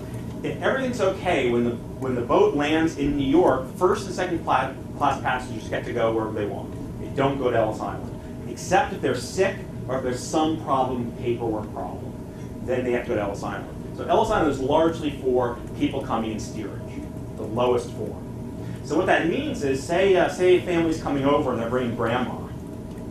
Sometimes you'll pay a few dollars extra to put grandma in second class, hoping that she can avoid going through Ellis Island. Now, despite that, you had commissioners of Ellis Island who thought that was a terrible idea. Every immigrant should go through Ellis Island. Why? What kinds of disreputable, undesirable immigrants come through first and second class? Criminals, thieves. What other type of criminal? Yeah, gamblers, prostitutes come through. So they want to send everyone through. But the problem is the immigration. This is something that's not quite understood. Our immigration law is not just for immigrants, it's for anyone visiting the country. So who's coming through first and second class? Usually it's wealthier people, but many of them are tourists. Many of them are just coming for visits. Many of them are British. The British were the people who complained the most about the immigration system. They hated to go to Ellis Island because they hated to be put with the dregs of immigrants, which they called them. They hated to be put in with all these other Southern Eastern Europeans. So there was a great political resistance to putting these people through Ellis Island. So they never went through. It's exactly right. The people you're seeing here are people in third-class horse steerage, which are believed to be the poorest and those who are most likely to be one of these excludable categories. Immigrants being tagged. Now, about 20% of immigrants were set aside for further inspection, medical inspection, a hearing, or a mental testing, which we'll talk about in a second. Then there was this test, the eye exam. Trachoma, if you remember that the commissioner's report, trachoma was the disease that sent most immigrants home in terms of diseases. Not tuberculosis. If you had tuberculosis, you weren't going to get it taken in the first place. You know, that was only people who had maybe got tuberculosis on the ship, or it had been the effects had come about when they were on the ship. But trachoma was an eye disease. It was basically an inflammation of the back of the eyelid, and what it would do is sort of a granular infection, and it would basically scratch your cornea, and you could go blind. It was a terrible, terrible disease, and it was infectious. So they had the eye exam, where your eyelids would be flipped back, and everyone loves that. Has anyone ever had their eyelids flipped back at the doctors? Yeah, I've had conjunctivitis once. They had to flip it back. So the doctor would flip back the eyelid, evert it, and look to see if there was any inflammation on the back of the eyelid. Don't they use the same stick over and over? Well, see this guy over here? See this guy over here? He's wiping holding it on the rag. He's holding a rag which is supposed to be soaked in disinfectant. Theodore Roosevelt, when he visited, complained that they weren't cleaning the device. They weren't cleaning the button up. So we had different, sometimes they did, sometimes they didn't. Then there was now if you had trachoma, they just didn't put you on a ship and go home. Most of Ellis Island was hospitals. They would put you in a hospital and try to cure you. The treatment for trachoma was really, really horrible. I mean, it involved like some kind of a pumice stone and I read it and it was like, okay, that's enough. I think I understand. It was not. Again, you were talking about science. You were talking about medical science. It's still, compared to today, relative to today, somewhat primitive. So, this is the main hallway. Today it's empty. This is the main feature, but there's no bars here. These individuals are going to the registry clerk. They've passed their line inspection. They're going for a final interview in which the ship's manifest will be in front of the clerk, and they're just interviewing them based on the information on the ship's manifest. If everything pans out, they get to go. Here's a photo. Famous American photographer. Another reformer as well, like Reese. His first set of photographs were done at Ellis Island. He's more famous for photos of child laborers, and even more famous for photos of men working on the Empire State Building in the 1930s. These great 90 stories up. Do you know who he is? Photography buffs. Lewis Hine. Lewis Hine. This is his first series of photographs were done at Ellis Island. Wonderful, composed shots. Anyone want to take a guess what the title of this is? Mom and Child. On the right track. Madonna. Yes, Italian Madonna. This is the Italian immigrant as Mary, and the child as Jesus. It's a wonderfully composed photo, just like kind of a Renaissance painting of Mary and Jesus. So you see the religious connotations. What we get with these photographs and why Hine is important is, unlike the cartoons, a cartoon is about exaggeration. It's exaggerated features. These photographs now humanize the immigrant. You look at this photograph and you don't think this is some undesirable person who's going to pass hereditary taints down to the child. These look like human beings that you can relate to. And these photos, Hine's photos, are designed to bring out the humanity of the immigrant and show them to the average American. Here's more Hine photos. An immigrant resting on top of all of her worldly belongings on a bench. Immigrants getting off the ferry, a family. Again, the idea to humanize them, to show them as not these degenerate creatures. This is another photographer. This is Augustus Sherman, who was an amateur photographer. He worked at Ellis Island. He was an inspector. This is a woman from Ruthenia. Seeing this woman, maybe even today, what's the first word that comes to mind? Gypsy. Gypsy, yeah. If you were in 1910, you saw, you'd say gypsy. And gypsy, of course, has a lot of negative connotations then and even today as well. But if you look carefully, to me, the most striking thing about the photo are the eyes. The eyes really penetrate, pierce through, and pierce right at you. You can see this woman through her eyes, and see her and see past whatever negative stereotypes you might have about gypsies to again see her humanity. Now, Sherman was also interested in, let's say, the more colorful immigrants who came through. He took photographs of circus performers coming through, midgets, dwarfs, and tall men, microencephalatics, I think it was called, people with small heads. Yeah, and this is another photograph that Augustus Sherman took. This is Frank Woodhull. Frank's story is interesting. Let me explain this to you. We're going to talk about the subjectivity of laws. Frank is a Canadian who lived in the United States for about 20 years, never became a citizen, went to England on vacation, comes back. Because he's not a citizen, he's liable under immigration laws, and he has to go through Ellis Island. Doctors see that he looks a little sickly, a little pale, a little thin. Maybe he's got tuberculosis. Let's give him a medical exam. They put him aside, put him in the room, a medical room. The doctor says, okay, Frank, take off your clothes. And Frank says, I have something to admit to you. My name is not Frank Woodhull. My name is Mary Johnson, and I'm a woman. This is a woman named Mary Johnson. For the previous 15 years, Mary had lived her life as a man. Think about women at the turn of the last century, how restricted their lives were. They could be a wife and mother, possibly a teacher or a nurse, and that was really about it. Mary was not going to marry. I don't think she had any marriage prospects. So she puts on men's clothing, and she goes out in the world as a man and becomes a successful salesman. She's a successful career. Now the question for Ellis Island is, do you let her back in the country? And for this, they say, you got to spend the night because we have to think about this. All right, we need some time here. We got to send a telegram to Washington and see what they think. They look in the law. There's nothing in the law that bans cross-dressers. They actually are very impressed with Mary. She's intelligent. She is healthy. She has money and a job.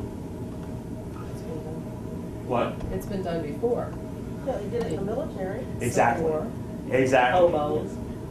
Think about, I often say, think about if this had been a man coming in dressed as a woman.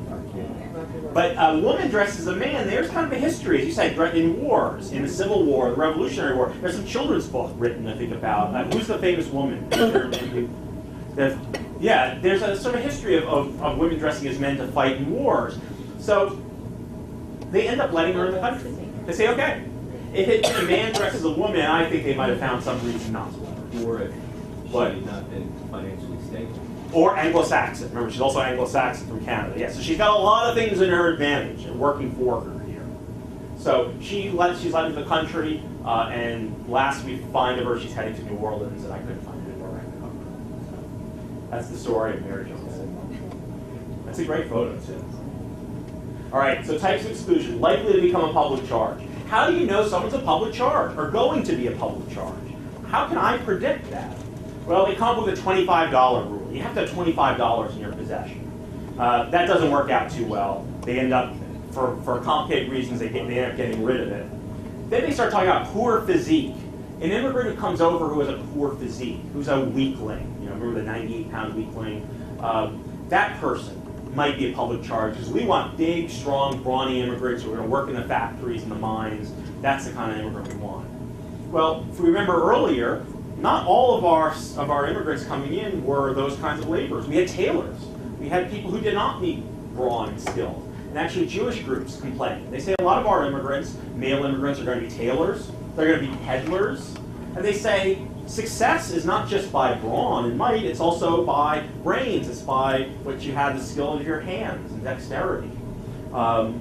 So that ends up going on the wayside. And you see here more kind of eugenics, more social Darwinism. This is a quote from a very, very respected sociologist in 1914, a progressive reformer named Edward Ross, who says, on the physical side, the Hebrews are the polar opposites of our pioneer breed. Not only are they undersized and weak muscle, but they shun bodily activity and are exceedingly sensitive to pain. If we think back to Senator Morell, it's not just that they're undersized and weak muscles, but so will their children and their grandchildren, right? They will pass those on because that's a genetic inherent feature. This is what people believed at the time. This is the arguments they made. Moral turpitude. Some of you might have morals clauses in your contract. That's moral turpitude. It's a very broad and amorphous regulation, which is why employers like it.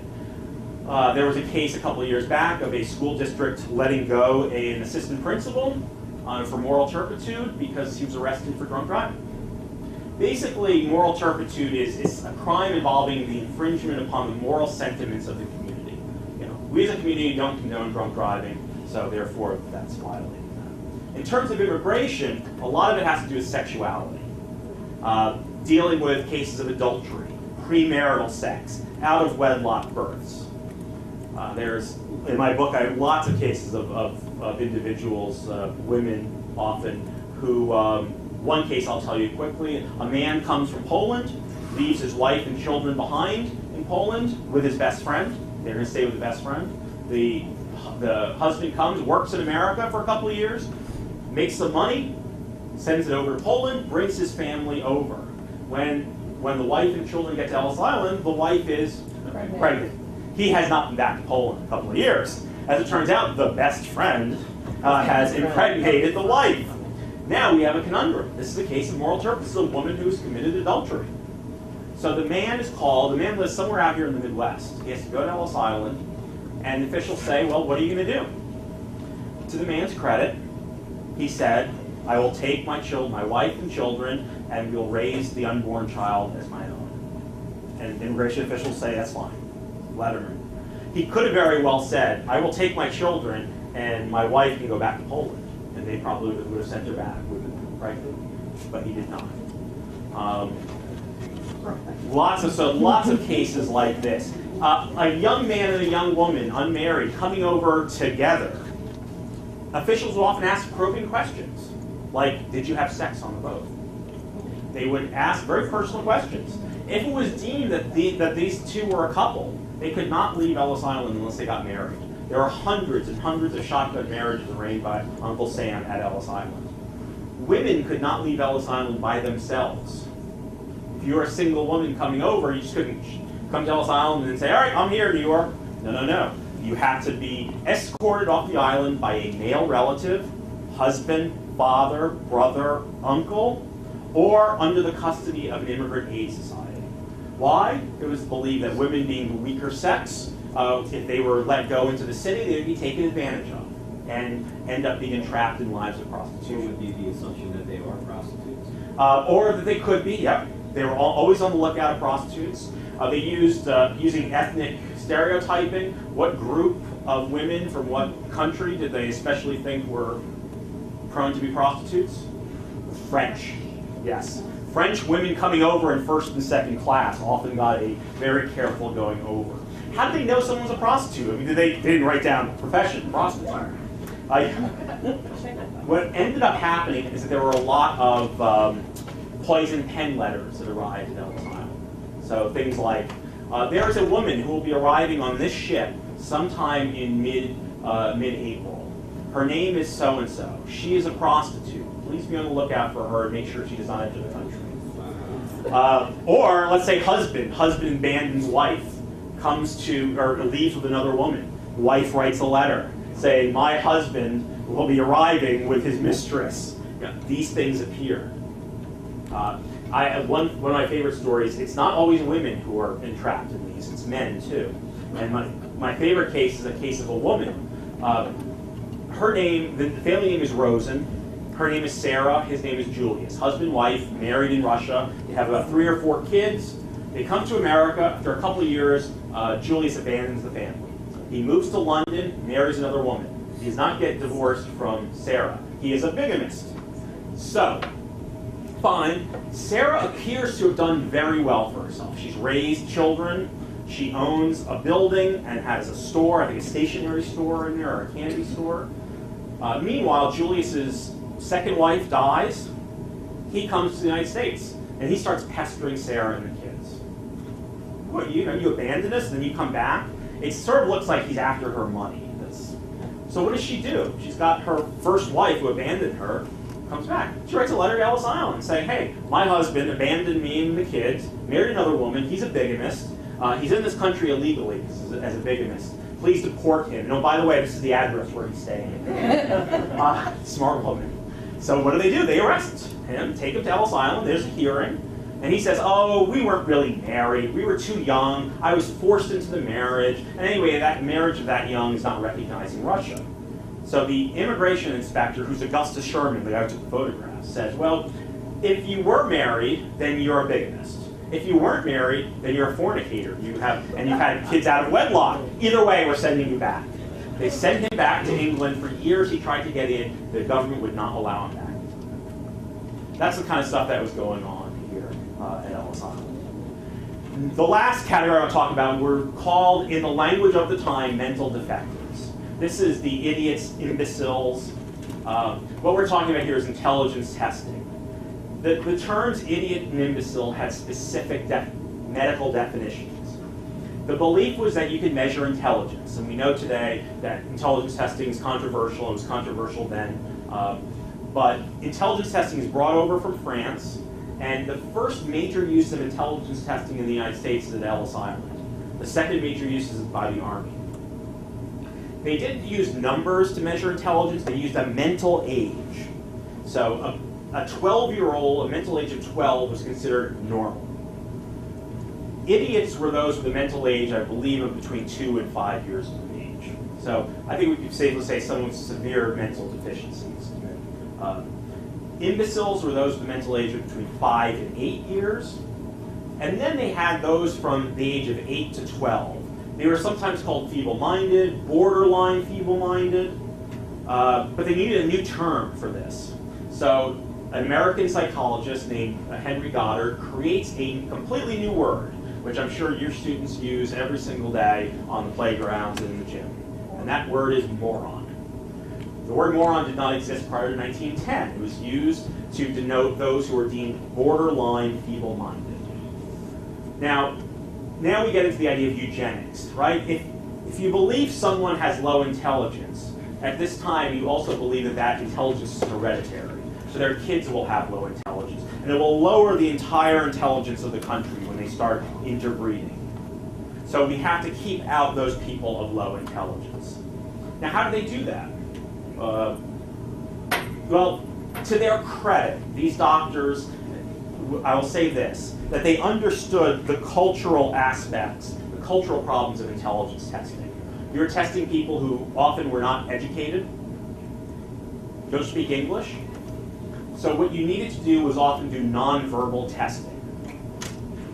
So this is a test created at Ellis Island by a doctor named Henry Knox.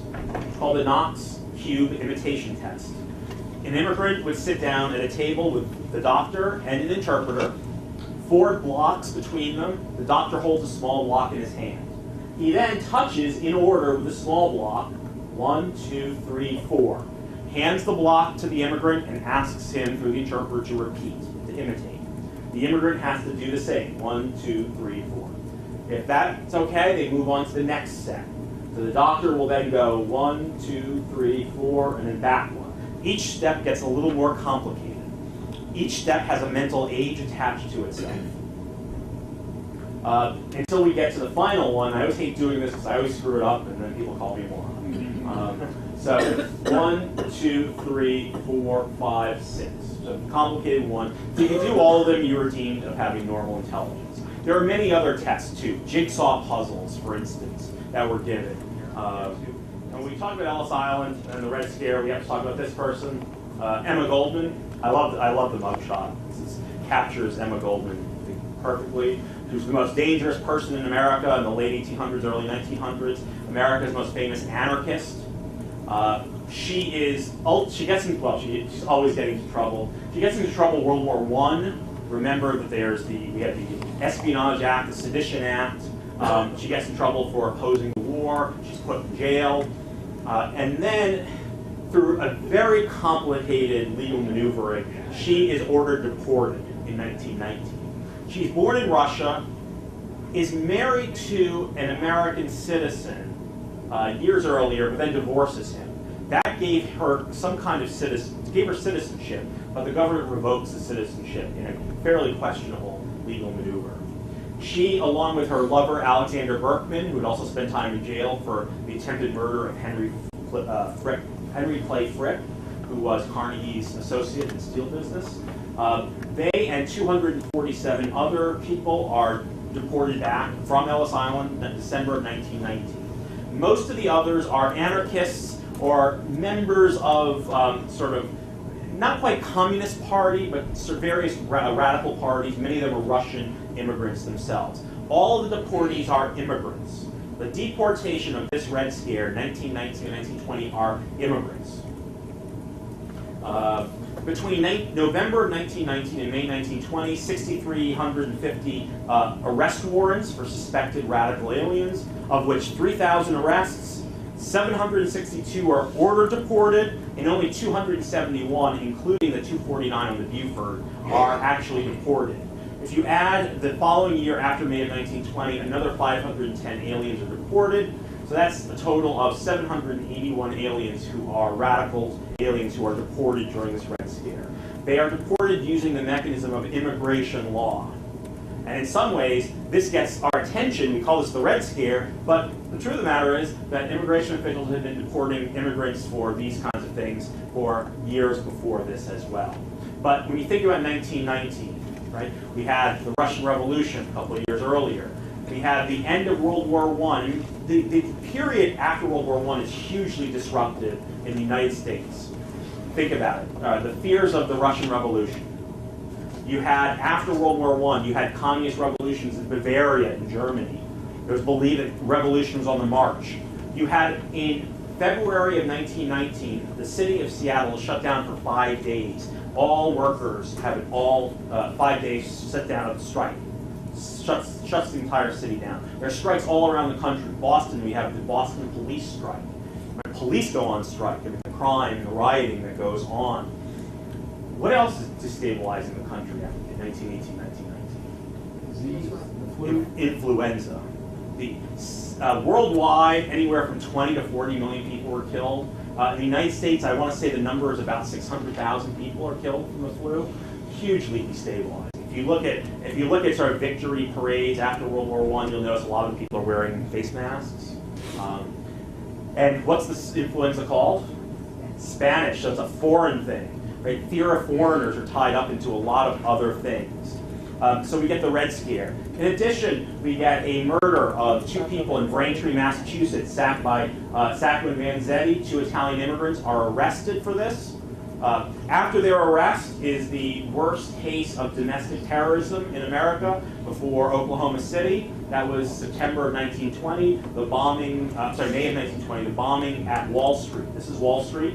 A bomb goes off the middle of a workday. Over 40 people are killed. A couple hundred people are injured. It's believed to this day that the people who set off the bomb were a group of Italian anarchists protesting the arrest of Sacco and Vanzetti. So we get the fear of radicalism. This radicalism is much more about anarchism than about communism, although the communist fear is in there as well.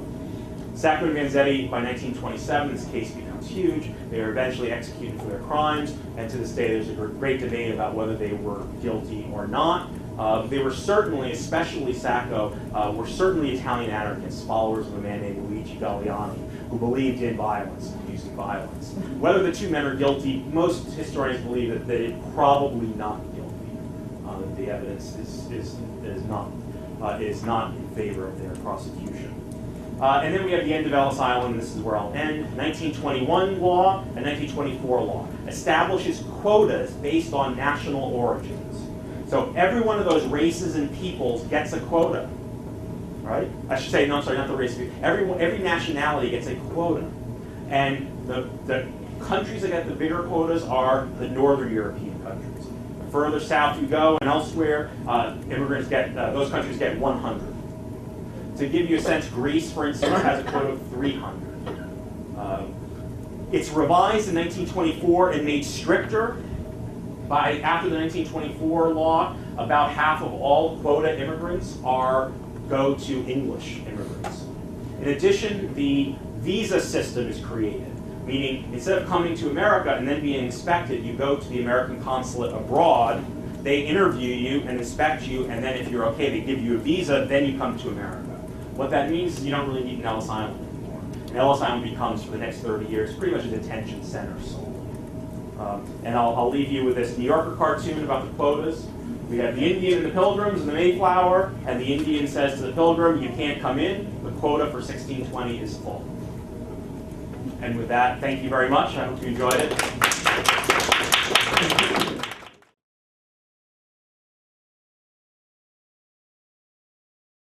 Case of the immigrant is bad because the immigrant is doing too good, is working too hard. There's a whole variety of reasons why Americans can think that immigrants are bad. One is that immigrants are lazy and they don't work. The other one is immigrants work too hard, right? You can't win. So this is the immigrant who's working too hard, doing too much, and also implicitly here, what else? Working hard, working a lot of jobs, and taking American jobs and working for less money. Doing all this work and doing it for less money. This is the stereotypical Chinese immigrant with the Q in the back. This is the hair, the rather typical outfit for a Chinese immigrant. Sometimes it's today, if you travel around the world today and look at people, it's amazing how much similar people are dressed around the world. And there are some exceptions, but the uniform of t-shirts, jeans, sneakers, you can go around the world. Now, there are still people who have traditional dresses, but more and more people, if you were to go to China, most Chinese are going to, wear clothes that are very familiar to us. The Chinese immigrants at the time are very distinct in their clothes and their hairstyle, and they look very much different. I mean, I'm not talking racially, I'm talking in terms of their attire, as opposed to Chinese immigrants today who are dressed like pretty much everybody else. That's a negative publication? I don't think it is actually. And this is Those types of products. the WASP. That wasn't really the use of the term at the time. That comes in the 20th century. That's another thing to realize. We talk about nativism. This is pretty widely held views. Of the Chinese. This is not like some little wacky racist publication on the side. This is a pretty standard mainstream view of Chinese immigrants, widely held. Not so it's not going to be all that scandalous. To show you how widespread these views are, look at this one. This is not a cartoon; it's an advertisement, and it's an advertisement for laundry detergent. Remember what job often do Chinese immigrants do? Laundry, yeah. So this is Uncle Sam kicking a Chinese immigrant with the Q up in the air. Why is he kicking? Because he's using the magic washer. He doesn't need the Chinese immigrant anymore. So this is a made in the USA commercial. Yeah, exactly. Exactly. Use our product, use this product, and kick out those Chinese immigrants.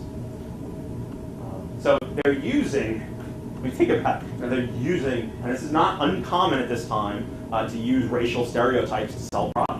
What's the bill he's holding up there? I think it's the Chinese Exclusion Act. Yeah, I believe it's the Chinese Exclusion Act. Let me just read that. Yeah, I believe it's the Chinese Exclusion Act that occurs this time. So Chinese exclusion, 1882 is the first one. It has to be renewed a number of years. It's at first only aimed at the Chinese. Right? It will be later extended to other Asian immigrants. And it'll set a pattern for Asian immigrants, for Chinese immigrants, near exclusion. For all other immigrants, there will be another pattern, which we'll talk about. after our break. Wasn't there a product that came full circle in the 60s? I remember a commercial about some kind of... Ancient Chinese secret, Calgon. Yes, exactly. I remember it wasn't. Yeah, I remember growing up watching this. This was the stereotype of the Chinese laundry person. Ancient Chinese secret. So Calgon, which it's the exact opposite of this. It's Calgon, an American-made detergent, using basically the seal of approval of the Chinese laundroman, saying, this is it's an ancient Chinese secret. Yes, no, Calgon. I think you can actually find it on YouTube. I think it's on YouTube somewhere if you search for it. So now, does not exclude all Chinese immigrants. The law excludes Chinese laborers. Going back to that professional, skilled, unskilled, teachers, doctors, clergy, students are still allowed to come into the country. Businessmen, merchants are still allowed. You'll often find immigrants coming in, Chinese immigrants after exclusion going, oh yes, my business partner is already here. Right? You would claim, if you were a Chinese immigrant already here, you would claim, oh yes, so-and-so who's coming is my business partner. That's a way. There are ways to get around Chinese exclusion. Prior to Chinese exclusion, about 250,000 Chinese in America, mostly on the West Coast. Let's see. I'm going to skip through a couple of these things. I want to talk about immigrants where they lived when they come to America. This is what? Dumbbell tenements, yes. Well, originally, just a tenement in general. What is a tenement? Multi-family. The actual, we connect the word tenement with immigrant today, but a tenement is really any multi-family building, 3 or more people, an apartment building. But it's come to be viewed, the classic tenement is sort of a classic working class and immigrant building. This is a classic, this is a dumbbell tenement, but before the dumbbell is actually not that great, but it's a reform. The classic tenement has 4 apartments, right? Now, let's forget that there is the dumbbell here. It has 4 apartments, 3 rooms per apartment, that includes the kitchen, and 1 window. So a front window, or for these, a back window. Now, how many people are going to live in here? Could be 7, could be 8 people. Depends how many children they have. They could take in boarders to help pay for the rent. So you're talking about a lot of people crammed into a very small apartment with very little light or ventilation. The whole purpose of the dumbbell tenement is to create more ventilation into the building. So the dumbbell, this is looking from the sky, looking down, 2 buildings, 2 tenements put together. If there's a little carve out in the middle, creates an air shaft, and that would create windows for the inner tenements. That was a huge, this is an actual dumbbell tenement. It's not very wide, as you can see. We're not talking very wide. This was a great reform in New York, especially.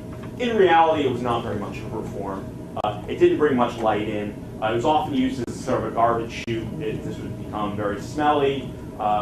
Not a great reform. But tenements, and you can go there. Has anyone ever been to the Tenement Museum in New York City? If you're ever in New York City as a tourist, visiting, whatever, try to go to the Tenement Museum. It's on Orchard Street. It is, it's one of these tenement buildings restored to how it looked like in the late 1800s, early 1900s, and they've restored individual apartments based on the families that actually lived there. So they're, and over time as well. You would have 5 minutes. Also, is it not available online like your Yes. students can go through? It might have done that. Yes, you can go online. They do a very good job. I used to get, in the 90s, I gave tours of the Tenement Museum. But these days, you can, I believe, haven't been on the website in a long time, but you can just Google Tenement Museum NYC, go to the website, and you can visit them and have your students do some things on there as well. They're a very, very good job. Now there's a tendency to say that tenements were horrible places to live, they're terrible places to live. Well, quite frankly, myself and probably none of you would want to live there today. Having said that, for the people who live there, when you do go through the tenement, one of the interesting things is they interview a girl, she's not a woman, elderly woman, who grew up there. And she has great memories of the tenement. It's really something that kind of goes against what we normally think. She has nothing but positive things to say about it. It was great. It was wonderful. It was a great place to grow up. In fact, the tenement at the Tenement Museum was built in the 1860s by a German immigrant who then moved into the tenement building. After he built it, he moved into it. So while I would not suggest that, and today the tenements are of New York, and again, I know New York so well, I'll talk about New York. Today the tenements, these same tenements are now occupied by either usually Chinese immigrants, or sometimes Hispanic immigrants, or young professionals who are looking for cheap rents and looking to live in Manhattan. So they are being kind of multi-purpose reused, and in some ways resemble the past, with immigrants crowding into very small apartments, and in other ways, young people kind of moving in looking for cheaper rents. So this idea of kind of how bad the tenements are, you see here, these are a number of laws that New York passed. 1867, fire escapes and windows in every room. 79 was the dumbbell tenement. And then 1901 was an improvement upon that, which mandated, that's another thing. If we go back, sorry, 1 floor, 4 apartments, 1 bathroom, a shared bathroom. All right. Now that's an improvement. In the past, it used to be outside, in the backyard. There would be in the back a little, maybe 20 feet in the back, where you had your water and where you had your privy, your outdoor bathroom. So around 1900, they moved the bathroom inside, 1 shared bathroom, and then they move it to every apartment. All right, so we're talking about changes in sound.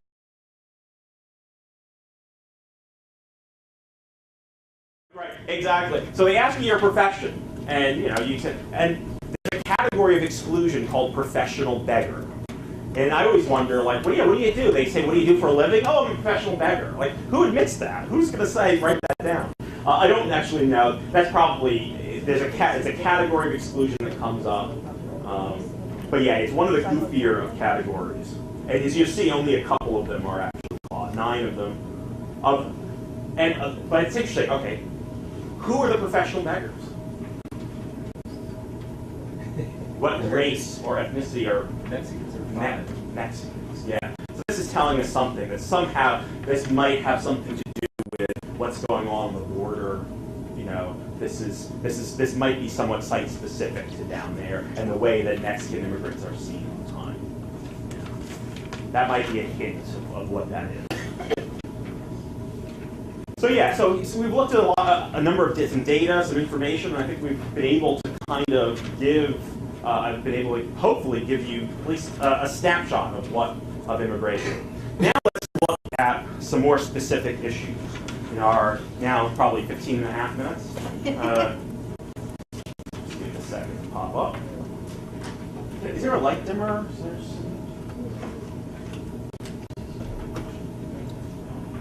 Not all of them, maybe just that stuff. All right, I just thought I would start off with, and I'm going to just go over some random themes here. This is a cartoon.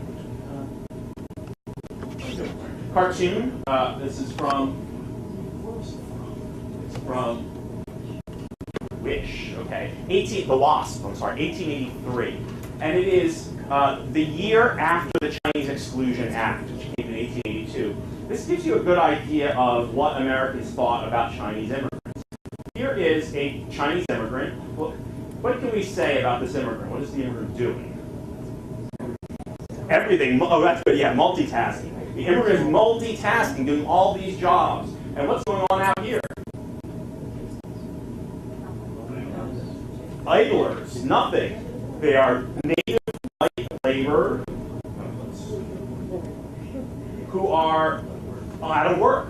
And why are they out of work? Who's to blame for their unemployment? The Chinese, yeah. So here we have a case